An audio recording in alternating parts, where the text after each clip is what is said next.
We hope that art touches patients, but you really don't have a way to know that. We just assume it because those of us who love art know that it touches our hearts, but we don't know how other people feel.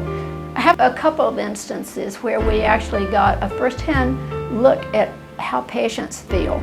One of them was a patient up on one of our units where it's a cancer patient who was standing out in the hall. He was obviously sick and weak. He could hardly stand up, pale, skin and bones, no hair, and he just looked sick.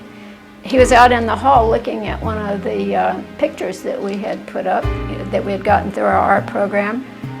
And when he was asked how he felt, he said, "Well, I don't feel so good today. I'm kind of sick and weak. It was hard to get out of bed. But what if I just get out of bed and if I can come out into the hall and look at this art, it transports me to another place where I forget that I'm sick for a little while."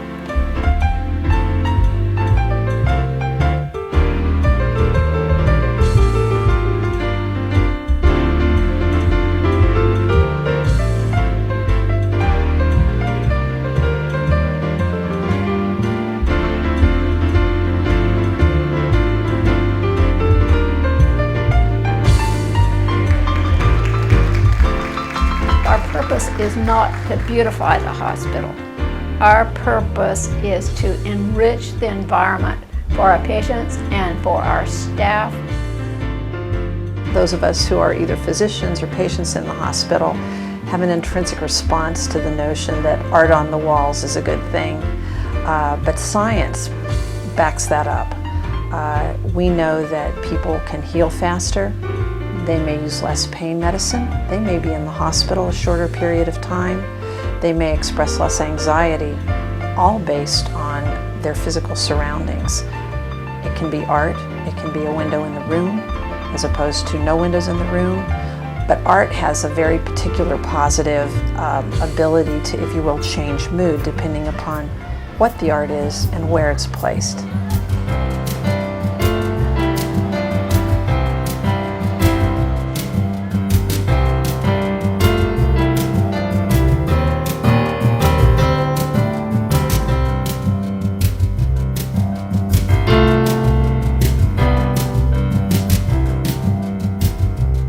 In a pediatric area, I think we can't do without art. We absolutely need art in a pediatric area.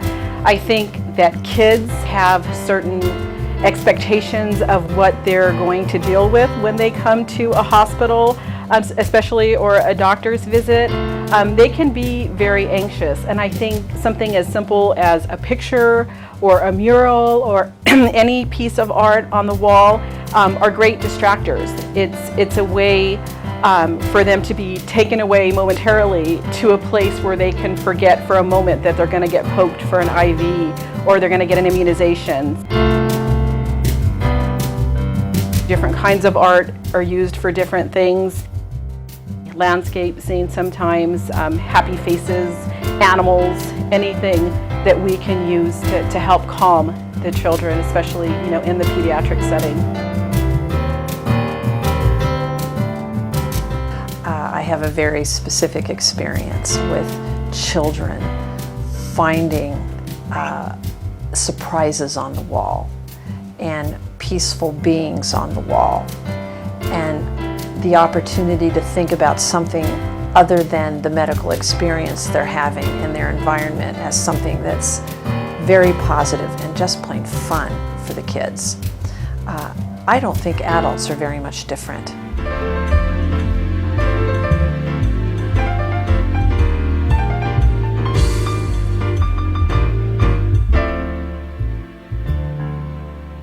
The journey towards end of life is a very powerful journey. People are full of emotion, full of thoughts. They process lots of what they see in front of them in the days or the weeks they have, and they look back in time at where they've been. And it's a real period of trying to make connections. Art very often is a powerful expression of experience. So as people take this very important journey, trying to make sense of it is something they can do with the help of art. In a more neutral sense, art for palliative care patients can actually help establish a tone of peace, quiet, and contemplation. So all of those things are very important to patients who are in that part of their journey in life.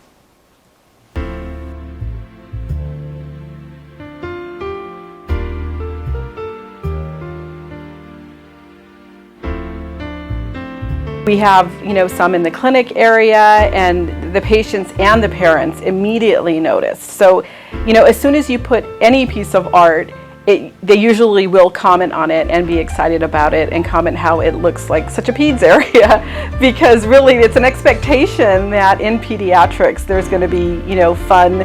It's going to be, fun and playful when you walk in to make the experience a little bit easier. So the patients love it and they deserve it. In the third floor of the hospital, where we have our OB labor and delivery room, there's a very powerful portrait of an African American woman who's pregnant sitting on a table just outside the antenatal suite. She's very beautiful, but she is painted with a multitude of emotions behind this pretty face. I think that captures pregnancy. I think it's all about transition from who you were to who you're going to be, defined by this event. And many people that walk past this stop and look at this person and think, and I expect feel. The purpose of art is to touch emotions, to touch the heart. It is not a cognitive field. Art gives form and texture and color for its own sake. A huge painting that's just splashes of color, that is its message. That's what it does. Well, placing art is more than just driving a nail in the wall and sticking a picture up there. It's a complicated process.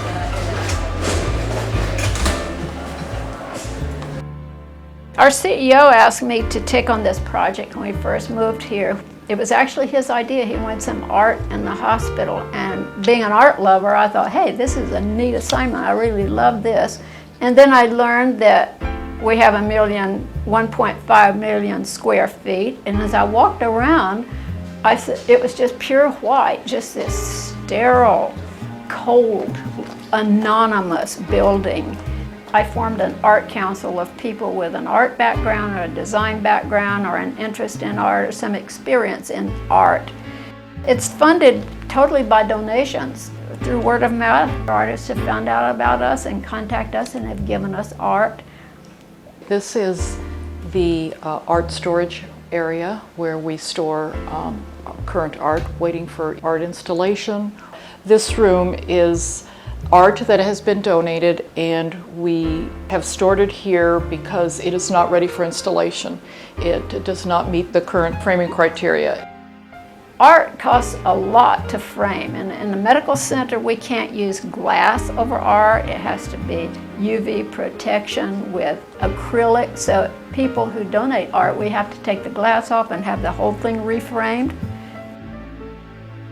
Original art, such as these two beautiful pieces that were donated in this way, they were received unframed, and we are waiting for monies to frame them. So this piece here, with the framing criteria, would probably be, I would say, about $400. The average cost of framing a piece of art is $350. We have maybe 250 pieces that in our art storage area because we don't have any money.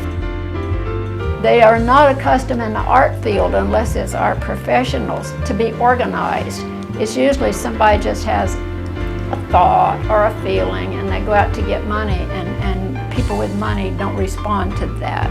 And so when we take them a book of our inventory process and all of our policies, all our procedures, all of our protocols, And they think that's the most important thing that we've done, so that they feel comfortable that they're giving money to something that's really organized in the hands of people who understand how to keep up with it. The absence of art would be like a world without color. You can imagine a world without color, a blank house, a blank apartment when you go into it with nothing on the walls. That's a very poverty-stricken world, and art turns that around. That's the work of the artist, to use their creativity to create worlds like that we certainly need in a hospital setting.